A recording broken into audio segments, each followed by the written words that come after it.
job by just going for that flame body turn one. Two attacks, two activations. Sometimes it goes like that, but Kyle did manage to bring it back and win his match 2-1 for the state. So really good to see that, the way that he was able to bring that back and play the match regardless of what happened in the first game. So yeah, really good stuff, and looking forward to seeing what we've got coming up against these two traders that we're going to be featuring now, because we've seen a little bit of team preview coming here, and there's some fun picks coming out.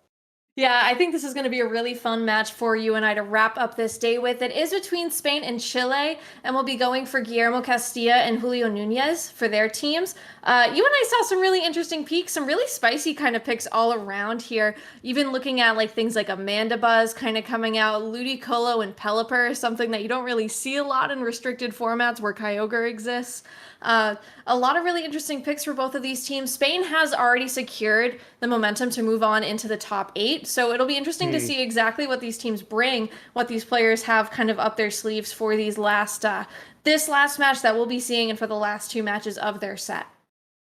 Yeah, and it's one of those ones where I wonder whether the result was known before the this matchup was recorded, as to whether these two players are using something a little bit more serious and ones they really want to win with, or they're using Pokemon that they're just a little bit more out there. We're starting off with Julio running that Calyrex Shadow Rider, Entei, Rillaboom, Dracovish, Nihilego, and Whimsicott, with some results to his name for sure. 2018 top 8 at the special event in Chile, as well as the 2020 Rose Tower Clash number 14 champion, as well as the 2021 top 32 in the Victory Road Spring Qualifier number 3.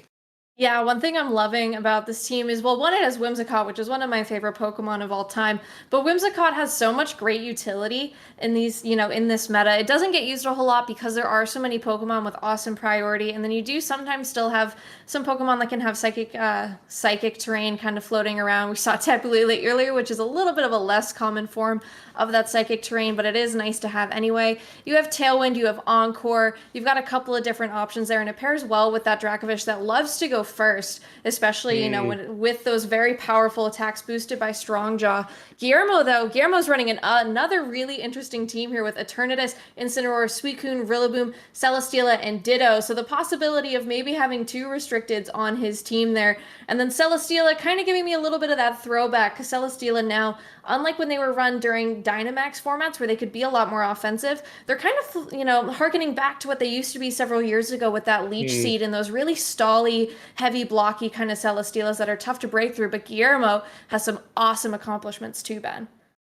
He definitely does, and being able to win the Bochum Regional Championship in 2020, which is really great to see. And he's got a top 8 in the 2012 World Championships, and the Spain and Italy national champion of 2012. I remember casting his match in the Bochum matches in the Bochum Regional Championships, where was this like 8-year gap between his appearances. It's so nice to see him back and staying back in the game. Going back to what you were saying, Maeve, the Eternatus and Celesteela, I think, do really pair up very well with each other. They cover each other's weaknesses very well. They give each other some really good switch-in potential. And Eternatus is one of those archetypes where, if you build around it well, you can play that sort of slower, bulkier, more pivot-based teams, and have the ability to switch around a little bit more, with Ditto being a Pokemon we've already seen on stream today, being able to bring some offense and bring that last Pokemon that maybe you couldn't decide on, so why not copy it from your opponent's side of the field. But getting back to this matchup now that Team Preview is in play, I think you're absolutely right there that Dracovish and Whimsicott are going to be something that Guillermo has to be afraid of in some places, but equally, as long as you're going to have to deal with the Calyrex first if you're Guillermo to be able to make any traction in this game. The Eternatus is going to be putting on a lot of pressure, but I think it will depend on whether or not the Calyrex is holding a psychic move or not. It matches up against everything really well. So it's going to be one of those sort of pivoting around games where the restricted Pokemon, if they get into a good position, if they get into the ability to attack first or really launch some powerful attacks in the opposing team, they're going to be in a good spot to take the rest of the game. Yeah, a little peek behind the screen, like I've said a million times before, nice to have those item views. Calyrex Shadow Rider is holding the Focus Sash, which means Whimsicott's holding an Akaberry. So another Pokemon that, didn't really run Akaberry like a Mungus like we've seen before. So another interesting play to see if it is going to be attacked by some sort of fire-type move, though. The leads...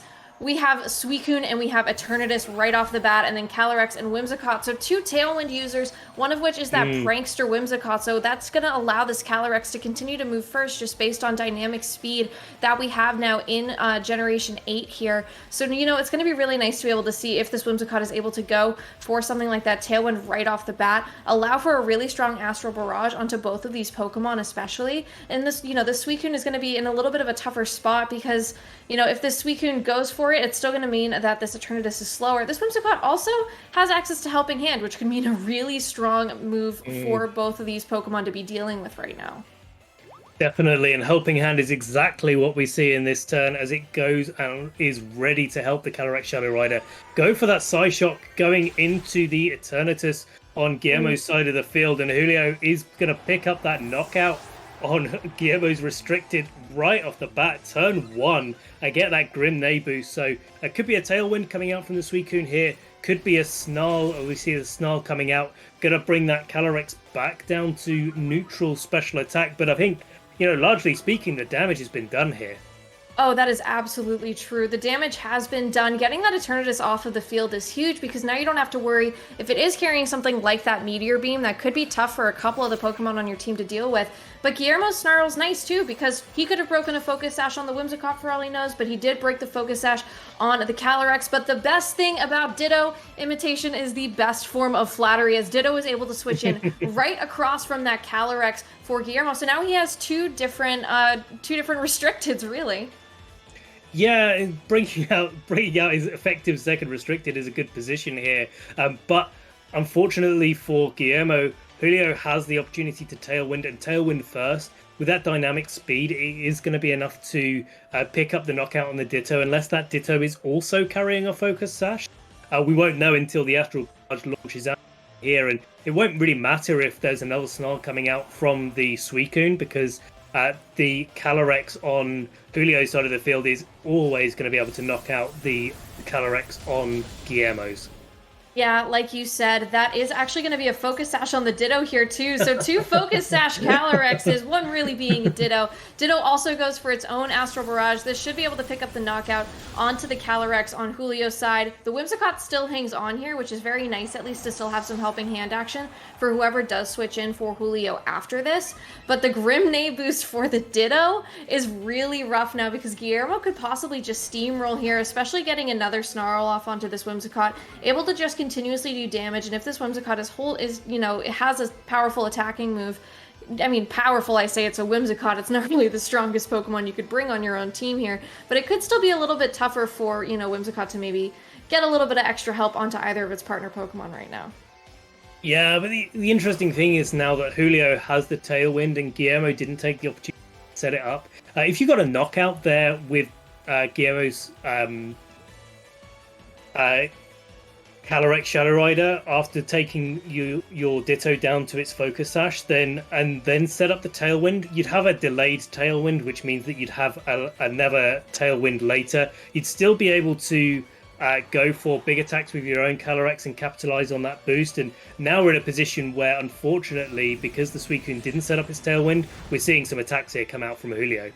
Yeah, Entei is very easily able to take out this Ditto here, while the Whimsicott went for that Encore, like you said. So now Suicune is just going to be Encored into that Snarl, which, Whimsicott can handle. We saw that it is kind of tanking these moves, so this might be a bit of a bulkier Whimsicott at the moment. Does drop that special attack, of course, but I don't really think that's going to matter all too much because these Pokemon are pretty healthy and can take these hits from either side. This is going to bring out Guillermo's last Pokemon, though, on his side of the field because we've already seen the Eternatus and we saw the Ditto, which was then also a Calyrex. So Rillaboom comes in here, a great slot to still have Fake Out pressure, at least for that Whimsicott, at a bare minimum to maybe stop something like another, like maybe another Helping Move. Helping Hand would still go first just due to priority, which is always nice. It certainly is, and a Helping Hand Flare Blitz will easily be enough to pick up the Rillaboom here. So then you're left with just a Suicune on Guillermo's side of the field, and locked into Snarl, although not for too much longer. Encore's only going to last another couple turns here. Depending on what Julio has in the back, it's going to be difficult for that Suicune to really pick up any traction here and be able to pick up the knockout, especially given that it's not the most offensive Pokemon. It has already taken. Yeah, Rillaboom goes for a Glassy... You're giving me your mistakes now, Ben. Grassy Glide into that Nihilego, but another Flare Blitz from this Entei is enough to knock out that Rillaboom in one hit. Because, that Entei isn't worrying about taking Snarls because it is showing it is a physical attacker. Takes a ton of recoil, though. Suicune, once again, stuck in this Snarl. Not able to do really any major damage to either of these Pokemon. Nihilego still, it could reveal it has that power. Most of them do run it now, and we saw that it does have it for that Meteor Beam. Would be a nice way to kind of wrap up, get some big damage onto this Suicune when your only other attacks from Entei, especially if it's that Choice Scarf, could be locked into that Flare Blitz and not do all that much damage. But you do have the Whimsicott in the back at low health. Not a whole lot of damage output typically from a Whimsicott, but as long as it's locked into Snarl, you're in a pretty good spot. Yeah, and I think this Suicune has an opportunity maybe next turn to do some damage, but it's going to have to take some big attacks for its troubles, even if they're not very effective, as that Flare Blitz wasn't. It does knock it down to a range where Suicune can eat its Citrus Berry and go a little bit more healthy. Nihilego gonna offset that Snarl drop with the Meteor Beam, gonna go back up to neutral special attack, and then we'll see if that connects as well. One of those moves that's not quite as accurate as you probably like it to be. It does connect though. Meteor Beam going into the Suicune now does drop it down to quite low health, and we'll see another Snarl. And not affecting the Entei, of course, but gonna make that Nihilego do a little bit less than normal. Yeah, that Suicune is pretty tanky for both of these Pokemon. Even when it's stuck into Snarl, it's still able to do a nice amount of damage, especially because Entei is locked into a move that provides its own recoil. But, I think it's interesting to see now that the Tailwind has ended and the Encore has also ended, this Suicune may be able to start going for something like Scald. And maybe be able to take out that Entei. It actually is much more of a closer endgame than you'd think, because neither of these Pokemon have moves that do a ton of damage. This Nihilego could have Sludge Bomb, which could do some good damage to it, but this Entei is locked into Flare Blitz here, which it will use once again to just get this damage output onto the Suicune. Brings it down to the bottom 25% of its health finally, even though it will be getting some grassy terrain HP recovery if it lives this Sludge Bomb, which it should not because Nihilego is so strong, but it does. Those Snarls coming in super clutch there. That Scald able to knock out the Nihilego, who isn't the bulkiest of Pokemon either. So that means the Whimsicott will come in. This Entei is still locked into Flare Blitz, but it is faster, so there really isn't much of a way for this Suicune to really kind of wrap up this game here. But a really nice turn one from Julio. He was able to kind of see his win con is get rid of this Eternatus immediately. So now Guillermo has to play a little bit more cautiously. He could send in something like that Celesteela that may be able to possibly wall the Calyrex coming out, something that maybe could deal with this Whimsicott as well. Not getting a knockout on that first turn and going for that Snarl can be helpful, but losing your Eternatus, your big heavy hitter early on, is really tough. So that's probably going to be what Julio has to think of going into this game too, knowing what adjustments Guillermo is going to have to make to make sure he doesn't lose his Eternatus so early on in the match. Yeah, and I think, one of the things that we didn't have revealed was that focus sash on the Calyrex on Julio's side of the field, and I really one of the most important points about how Calyrex was used in that match early doors from Julio, because you can always get it to that position where turn one you can play that Helping Hand big attack and you can do loads of damage under no risk of getting a one-hit knockout on Calyrex in return. And so it allows you to play a little bit more aggressively early doors. And I think, Guillermo needs to be really careful of that. I think it would be good to see the Incineroar coming in. Certainly in the first turns, it's going to have a really hard time against say, Nihilego. But equally, all it needs to do is stop the Calyrex on Julio's side of the field from going off on one, so to speak, and being getting itself to a point where it can really attack quickly. And of course, we didn't see any Tailwind coming out from the Suicune side of the field, so maybe Guillermo really a bit more worried about the encore pressure that we saw from the Whimsicott. But equally, you've got to be thinking about how you can at least match speed tiers with Julio's team, or at least punish the setup of that Tailwind with some big attacks of your own. Yeah, absolutely. If that Eternatus has protect and it can protect in that first turn, it could be really helpful there. Because if it can protect and then that Suicune can go for something like a Tailwind just to be able to kind of match those speed tiers and possibly kind of puts a little bit of pressure on, it could be really helpful. But still, you've got this Whimsicott who's still comfortable to go for a Helping Hand turn 1. Even if you bring in a Fake Out user as your first Pokemon, because Helping Hand's priority is going to put it above Fake Out just because that's, priority is a little tough sometimes, but we do see the same lead from Guillermo. It is that Suicune and that Eternatus, and then the exact same lead as well with the Calyrex and the shiny Whimsicott, which is one of my favorite shinies of all time. So I'm pretty pleased to see it. Indeed. So now it's going to be an interesting question about how these trainers adjust their moves, and if they adjust their moves. I mean, if you're Julio, you could just choose to go for that Helping Hand Psyshock into the Eternatus again. You've got a game under your in hand, and so if you decide to do it again and it goes well, you possibly just win on the spot again. But if not, you probably get some really good damage off, and I think that's what we're going to see here with Eternatus going out for Guillermo and bringing in that Rillaboom. Yeah, Eternatus saying, I know what happened last time. I am not about to make the same mistake twice.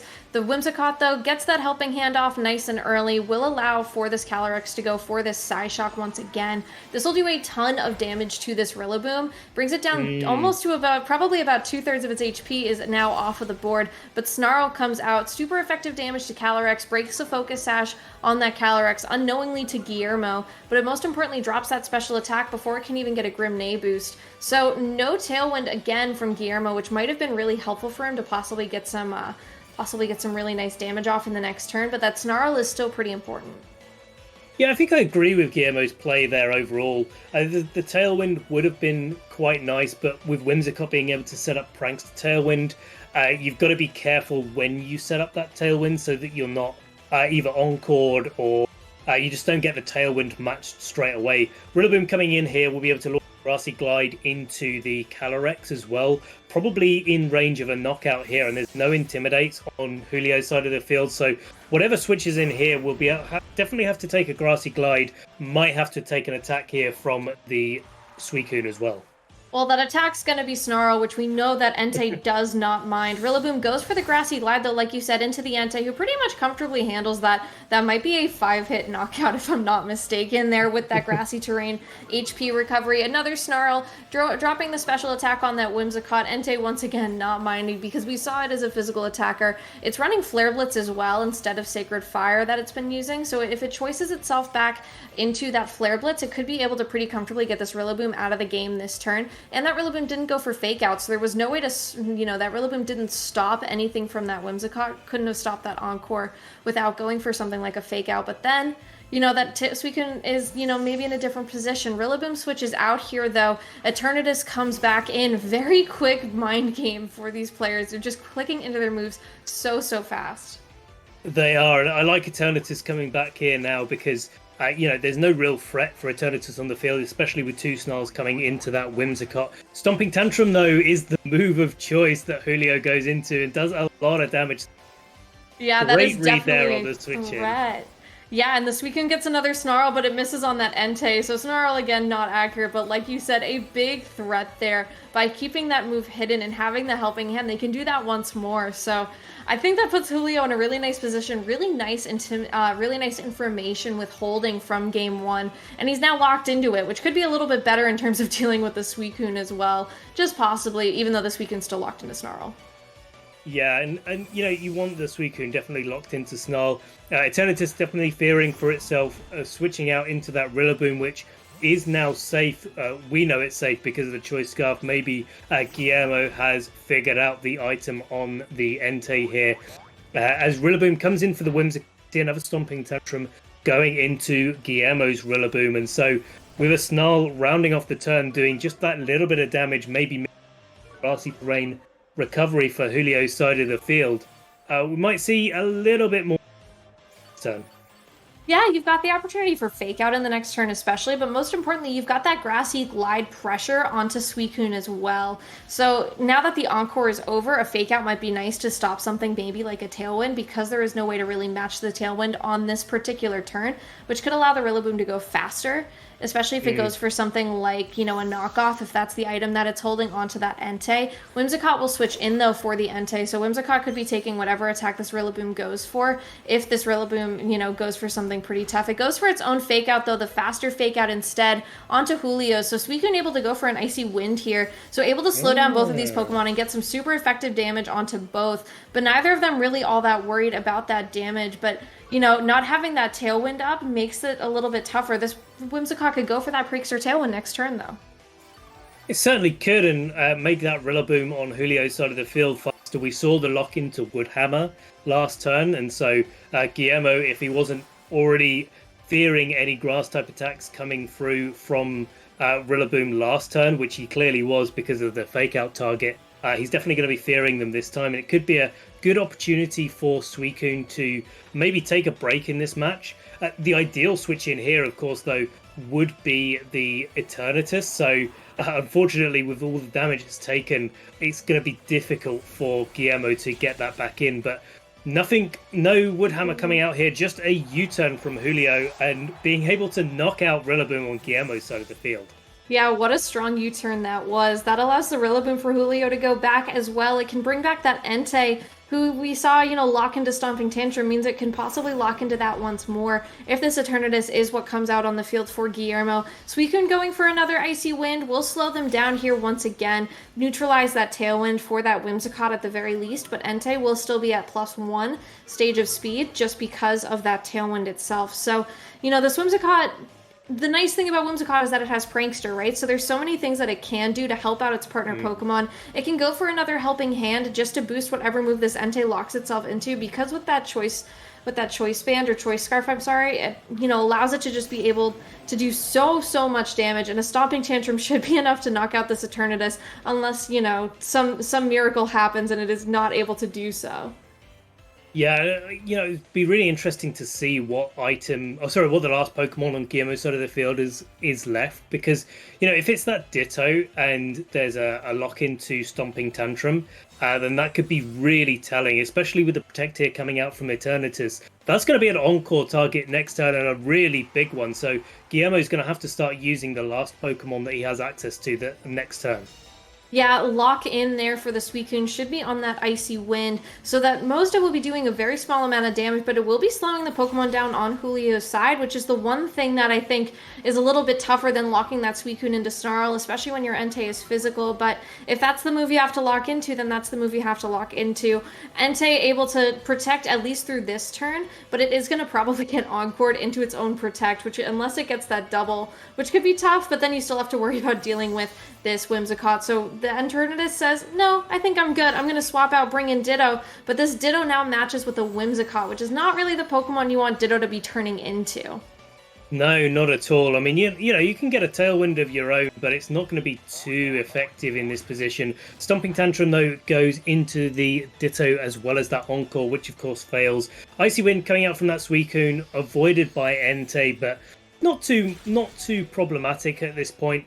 Whimsicott is really the target that Guillermo has to go for here, and knocking out the Whimsicott while you have a Whimsicott of your own could be quite consequential here, especially because you can get your own Tailwind field and start to use that Eternatus a little bit more freely, or potentially even use the Calyrex later in the turn if you switch out the Ditto and bring it back in on Calyrex on Julio's side of the field. Yeah, for sure. Entei, though, coming back, not going to be wanting to lock into Stopping Tantrum in front of these two Pokemon, brings out Rillaboom, once again with that Wood Hammer pressure, like you said, and that Grassy Surge for priority Grassy Glide could also be pretty nice, and it can lock into a move that neither of the Pokemon on Guillermo's side are really going to want to deal with. Whimsicott also switches out here. This will bring in Calyrex, so some nice fake out Astral Barrage pressure for the next turn, especially because the Ditto's Focus Sash is already broken, and we know that the Suicune has a Citrus Berry, so having that Unnerve on the field is also really helpful as well. Suicune goes for the Icy Wind. Again, will slow both these Pokemon down. Not really loving it for that Rillaboom. Calyrex can kind of handle it though. And with this Focus Sash gone off the Ditto, if that Whimsicott goes down to an Astral Barrage, which it definitely can, it'll be a nice Grenade boost as well. But it goes for a Moonblast. That's the move that it will choose for this turn. It is not locked into any move because Focus Sash can be pretty helpful for a Pokemon like Ditto, unless you're trying to move pretty quick. Yeah, I quite like this position for Guillermo as the Encore ends on the Suicune and it can go for some different attacks. Of course, there is always that risk of Astral Barrage coming out from the Calyrex and of course the Wood Hammer that we've already seen before. But, this Tailwind of your own, you can start to launch out attacks into the Calyrex as well because of the potential of Tailwind here. But no Tailwind, just a switch back into Eternatus. Switching out the Ditto here is great because you can switch it back in on that next turn. Calyrex goes for that Astral Barrage. If this knocks out the Eternatus, you have a free switch into a Ditto Calyrex, which is a really nice thing. Even though this Calyrex already has the boost, the Calyrex here has taken a couple of speed drops, so it puts you in a good position moving forward. Suicune also goes for the Tailwind just to continue that speed boost. So if Ditto comes in, can get a couple of Astral Barrages off, it's going to be really helpful. But this Wood Hammer is not going to feel very good as it's enough to knock the Suicune out off of the field. So you at least have priority Grassy Glide into this Ditto Calyrex coming in, which could be pretty helpful going forward. But you do have to deal with a faster Astral Barrage. Yeah, for a few turns maybe, but I just wonder whether or not there's enough time for Guillermo to get that Calyrex really going. I also wonder if oh my god, has he gone into the other slot? Oh no! Oh, I think he's got into the other slot. Oh my god, maybe that's a good thing actually. Maybe that's a good thing because Grassy Glide can come out and knock out the Calyrex on Julio's side of the field. We've got access to Wood Hammer as well, which does easily knock out the Calyrex on Julio's side of the field. And maybe the Ditto wouldn't have been able to survive the Grassy Glide, and therefore this was probably the better way to go. But unfortunately, the U-turn is too much damage for that Ditto to be able to tank, and that will be game 2 to Julio. Yeah, I think that probably was a misclick though, because you have Entei in the back as well, and Entei is going to be pretty comfortable locking into anything like that Flare Blitz against a Rillaboom Ditto. So that's the tough thing. If you don't remember exactly which side the Calyrex was on, when you're picking your sides when you're sending in one Pokemon, that can be a pretty tough decision to make. I ran Ditto for a long time in Ultra Series. I got pretty lucky. I got pretty unlucky in terms of which side I sent Pokemon out on. So it's an unlucky break. I think if that Calyrex was able to get in there and it was able to get off a Grimnay or get off a Astral Barrage first, it could have possibly gotten 2 Grimnay boosts if it was able to knock out that Rillaboom as well. So, it could just be a tough position, and it's still a really fun game. Ditto's a fun Pokemon to watch for sure. It's one of those teams that get it very interesting to watch. A lot of weird mind games that you'll see when you click between Pokemon. So, I'm still happy that that's the last match of the day that we got to cast because it was so fun and because the teams were so interesting and dynamic. But, a great job there for Spain. That means Spain was already confirmed to move on, but that does, really seal the deal there for Spain. So looking at our bracket, hopefully pretty soon. I know Victory Road's still working on it. I think they've got their last little bits here so that we can take a peek into our top 8 for the next week. So I hope you guys are excited because I'm excited. The United States has made it